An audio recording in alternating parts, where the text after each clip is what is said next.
Buat tapi ni mah keluar dah. Ni Ha. ambil ni cari balik atas Ni atas. Okey. Oh. Buh dia warna-warna pun. Ini pun ha. Masuk je dulu. Satu dulu yang pertama.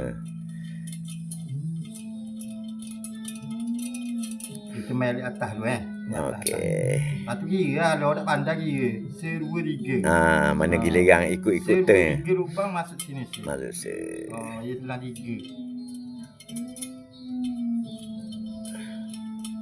Kau dak kena cabut balik. Kena dah. Kena dah kena. 1, 2, 3 masuk sini. Takut salah bilang. Dia 3 je lah. 3 selang. Okey. Kalau orang pandai. Kalau orang pandai, kalau orang tak pandai memang kena pak.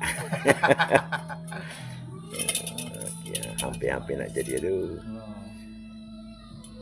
Oh, dia gitu. Tapi nak di atas ni, di atas. Naik gitu. Ni. Dia tengok-tengok luruh dia. Tengok depan je naik atas. Lubang dia. Oh, dia gitu. Ikut pusing yang dia ada sudut sikit tu dia. Ada sudut lubang skru, ada lubang lidi, ada sudut. Kena hati-hati, kalau kau tak tahu kena hati-hati. Kira je lubang ni. Kira. Baru tak lari. Oh, dia kiri kanan lubang dia, sudut Kiri kanan. sudut kiri kanan. Oh, itu macam. Tapi nak lubang ni tuju balik atas Itu macam ikut sudut lidi lah. Ikut sudut lidi. Ni tak ada hubung ni mah. Tak lah. Okey. Mana ya? Kena nyanyok Ni tak ada ni. Ni ni. Jauh sikit. Salah tu slow sikit. Laju sangat. Laju sangat aku. Taki ambil gambar tu Dia kata sikit ambil gambar. Ambil gambar tu sikit. Pada tukang main tu 12 tahun main ni saja. Bagi pasang lidi aja. Betul tak? Tak betul ni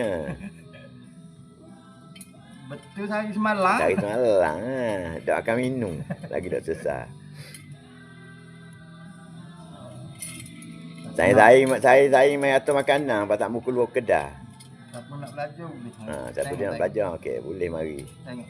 Siapa nak belajar? Siapa dia nak belajar? Dek bawah pula ni, dek bawah di bawah. Di bawah okey. Kita cari sampai kat mana lagi. Dia bayar pasti. Dia pun masuk Dengan mudah. Ni kalau kira 1, 2, 3. 3 kau. Ya dah lagi tak lain dah.